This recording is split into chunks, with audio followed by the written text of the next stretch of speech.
오늘 우리에게 주신 하나님 말씀은 이사야 66장 1절에서 2절입니다. 이사야 마지막 장이죠. 66장 1절에서 2절입니다. 같이 읽겠습니다. 시작. 여호와께서 이와 같이 말씀하시되 하늘은 나의 보좌요 땅은 나의 발판이니 너희가 나를 위하여 무슨 집을 지으랴? 내가 안식할 처소가 어디랴? 나 여호와가 말하노라. 내 손이 이 모든 것을 지었으므로 그들이 생겼느니라. 무릇 마음이 가난하고 심령에 통회하며 내 말을 듣고 떠는 자, 그 사람은 내가 돌보려니와. 아멘. 오늘 새벽에 예배하신 하나님의 은혜가 우리 성도님들께 함께 하시기를 예수님 이름으로 축복합니다. 아멘. 지난 시간에 새 하늘과 새 땅, 천국에 대해서 말씀 보았습니다. 그 천국에는 절대 평안이 있기 때문에 그 천국을 소망하며 살자고 말씀드렸습니다. 그 절대 평안이 천국에 있는 이유는 분명합니다. 다른 이유가 아니라 하나님이 계시기 때문입니다.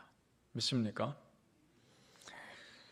그래서 오늘 하나님이 어떤 분인지를 잘 표현하는 부분이 나오는데 1절에 이렇게 표현하죠. 하늘은 나의 보좌요 땅은 나의 발판이니. 그러니까 하나님과 우리 사람이 근본적으로 다른 존재라는 것을 선포합니다. 그렇습니다. 하나님이 다르시기 때문에 그 하나님 믿을 수 있는 겁니다. 하나님이 내 생각과 다르고 하나님이 내 뜻과 다르기 때문에 그 하나님 의지하는 겁니다. 내 생각과 다르기에 내가 미처 생각하지 못한 것도 생각하시는 것이고 내 뜻과 다르기에 내가 미처 계획하지 못한 것까지도 하나님이 계획하십니다. 따라서 그 하나님께 겸손히 은혜를 구하는 자 지켜주신다 말씀합니다. 2절 보시죠. 제가 읽겠습니다. 나 여호와가 말하노라. 내 손이 이 모든 것을 지었으므로 그들이 생겼느니라. 무릇 마음이 가난하고 심령에 통회하며 내 말을 듣고 떠는 자, 그 사람은 내가 돌보려니와. 자, 여러 종류의 사람이 나오는 것 같지만 사실은 같은 사람입니다. 하나님 앞에 마음이 가난한 사람이 심령이 하나님 앞에 통회할 수 있는 자이고 그 사람이 하나님 말씀 듣고 떨 수 있는 사람입니다.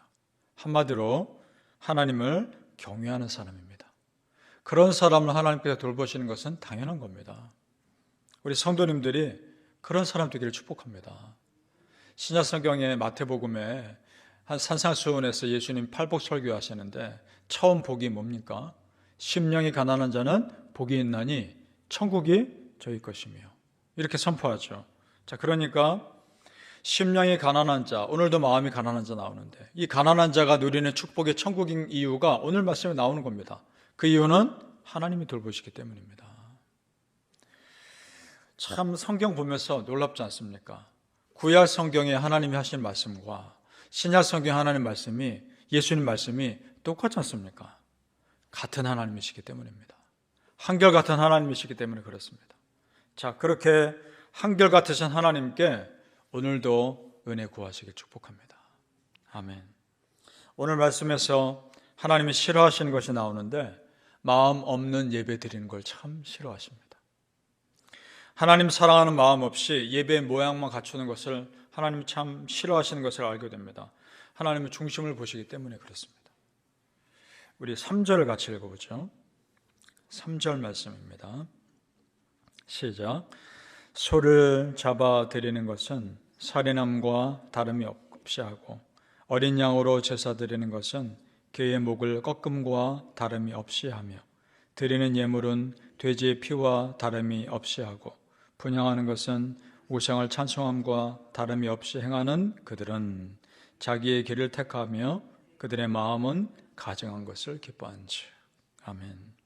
자, 무슨 말씀이냐 하면 제물로 쓸 짐승과 소나 양을 잡는데 하나님에 대한 회개하는 마음 전혀 없이 그저 습관적으로 해왔던 그대로 그렇게 제물을 드리는 것은 마치 도살장에서 소나 양을 잡는 것과 무엇이 다르느냐 그 말입니다. 그 다음에 제사 드리는 사람이 예배하는 그 자세가 우상을 섬길 때 그 자세와 똑같다면 그것이 얼마나 하나님 앞에서 가증한 것이냐, 그 말인 겁니다. 그러나 사람들은 그런 거짓 예배를 아무렇지도 않게 드렸다는 겁니다. 성도님들, 오늘 이사야의 마지막 말씀이 예배 드리는 예배자의 자세에 대한 말씀이라는 것을 주목해 봐야 합니다. 자, 우리 믿는 자들이 천국 가서 결국 할 것이 무엇입니까? 하나님을 영원토록 예배하는 겁니다. 그리고 그러니 하나님께 당신께 예배드리는 그 예배자를 얼마나 소중히 여깁니까? 그 예배를 얼마나 소중히 여기시겠습니까? 고린도전서 13장 8절에 이런 말씀이 있죠. 사랑장인데 이렇게 말씀합니다.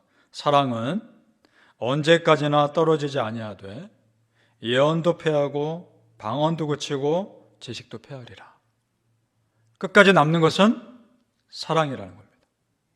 우리가 이 땅에 사는 동안에 우리가 예언도 하고 방언도 하고 또 성경 말씀에 대한 지식도 필요하지만 천국 가면 다 완성된 겁니다. 그러나 천국에서 우리가 해야 될 것이 딱 하나 남아 있습니다. 그것은 하나님을 사랑하는 겁니다. 그리고 사랑하는 하나님 예배하는 겁니다. 사랑하는 성도님들, 나를 영원히 사랑하신 그 하나님 영원토록 사랑하시고 영원토록 예배하시기를 예수님 이름으로 축복합니다. 아멘. 자, 이렇게 예배의 자세에 대해 말씀하고 난 뒤에 그 다음에 우리에게 하시는 말씀이 있는데 예배자인 우리를 향한 하나님의 위로입니다. 그 위로를 마치 엄마 품에 안겨있는 아기에 비유합니다. 이 세상에 아기가 가장 평안할 때 언제일까요? 그 갓난아기가 가장 평안할 때 엄마 품에 안겨서 젖을 먹을 때입니다. 그렇게 비유합니다. 11절을 가서 보시죠. 11절 제가 읽겠습니다. 너희가 젖을 빠는 것 같이 그 위로하는 품에서 만족하겠고 젖을 넉넉히 빤 것 같이 그 영광의 풍성함으로 말미암아 즐거워하리라. 아멘. 어린 아기에게 엄마의 젖을 풍족히 먹이는 것만큼 필요한 게 뭐가 있겠습니까? 그럼 다 된 거죠. 어린 아기에게 우리 하나님이 그렇게 우리를 품어주시고 풍족하게 먹여주시겠다 말씀합니다. 13절은 같이 읽어보겠습니다. 13절 말씀 시작. 어머니가 자식을 위로함 같이 내가 너희를 위로할 것인지 너희가 예루살렘에서 위로를 받으리니. 아멘. 그동안 아버지 하나님의 이미지가 강했던 구약시대에 어머니 같은 하나님의 위로가 좀 생소하게 들릴 수 있지만 실제로 하나님의 품어주심은 어머니처럼 따뜻했습니다. 엘리야 선지자를 생각해 보세요. 그렇게 지쳐 쓰러져 있는 엘리야 선지자에게 하나님은 다가오셔서 먹을 걸 챙겨주시고 그가 다시 일어날 때까지 힘을 주지 않습니까? 마치 엄마가 아기에게, 자녀에게 챙겨주는 것처럼. 우리 하나님 그러셨습니다. 자, 성도님들, 하나님은 내 상황에 맞게 찾아오십니다. 때로는 아버지처럼 엄한 모습일 수도 있고 때로는 인자한 아버지의 모습일 수도 있고 때로는 어머니처럼 따뜻한 모습일 수도 있고 세밀하게 이끄시는 모습일 수도 있습니다.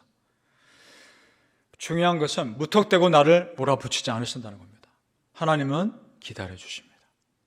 내가 마음 열고 하나님 앞에 회개하고 돌이키기를 기다려주십니다.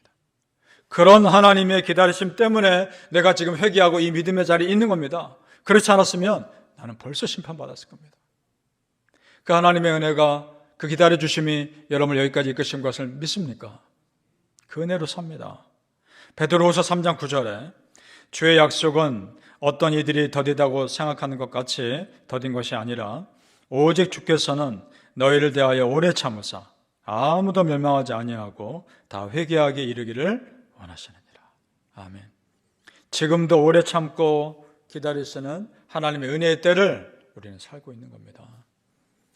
어느 순간 오래 참음이 멈추고 심판이 올지 모르기에 지금 은혜의 기회가 있고 지금 돌이킬 기회가 있을 때 하나님 품으로 돌아가야 합니다. 믿습니까? 바라기는 성도님들, 오래 참고 기다려주시는 하나님의 은혜가 앞으로 우리 성도님들의 평생의 삶에도 함께 하시길 예수님의 이름으로 축복합니다. 아멘. 기도하겠습니다. 아버지 하나님, 그저 참아주시는 아버지 하나님의 은혜로 우리가 여기까지 왔습니다. 때로는 아버지같이 엄한 모습으로 우리를 이끌고 가실 때도 있었지만 때로는 어머니처럼 다 품어주고 푸근하고 따뜻한 모습으로 우리를 보듬어 주실 때도 있었습니다. 그 아버지 하나님의 은혜가 우리를 여기까지 이끄신 겁니다. 하나님 감사합니다. 지금 이제 임마누엘의 하나님이셔서 우리 성도님들과 함께하여 주심을 믿습니다. 우리와 함께 계신 하나님께서 우리 성도님들의 삶 속에, 마음 속에, 상황 속에 함께하여 주옵소서. 그래서 아버지여 기도할 때 우리의 부르짖음을 들어주시고 우리 성도님들의 부르짖는 손을 붙잡아 주옵소서. 여기까지 예배 잘 드리게 하시니 참 감사합니다. 그저 다 하나님의 은혜였고 하나님께만 영광 올려드립니다. 하나님 홀로 영광 받으소서. 여기까지 우리가 예배 드리면서 받은 모든 은혜에 감사하며 이제 새로운 성전에서 예배 드릴 때 하나님 더 큰 은혜로 채워주시옵소서.